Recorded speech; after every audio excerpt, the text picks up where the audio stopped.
അപ്പോൾ സിനിമ വിശേഷങ്ങളായിട്ട് ഞാൻ വീണ്ടും വന്നിട്ടുണ്ട് കേട്ടോ. ഇപ്പോൾ ഇവിടെ നിന്ന് അങ്ങോട്ട് ഇനി ലാലേട്ടൻ്റെ ഫുൾ കോമിയോ സിനിമകളാണല്ലോ.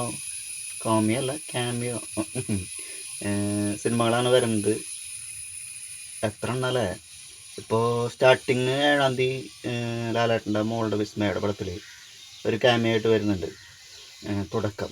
പിന്നെ അത് കഴിഞ്ഞ് നമ്മുടെ പൃഥ്വിരാജിൻ്റെ പടത്തിൽ ഖലീഫയിൽ പവർഫുള്ളായിട്ടുള്ളൊരു ക്യാമിയോ ഉണ്ടാവും കേട്ടോ. അവിടെ ലുക്കൊക്കെ അതാണ് കാണിക്കുന്നത്, കുറച്ചുണ്ടാവുള്ളൂ എന്നുണ്ട്. അത് കഴിഞ്ഞ് പിന്നെ രജനീകാന്തിൻ്റെ പടത്തിൽ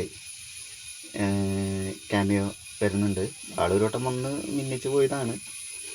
പിന്നെ ഡിസംബറിൽ അല്ലേ, ഡിസംബറിൽ ക്യാമിയോ അല്ല, നായകനായിട്ട്, നായികയല്ല നായകൻ, മീര ജാസ്മിനും ലാലേട്ടനും വീണ്ടും ഒന്നിക്കുന്നു.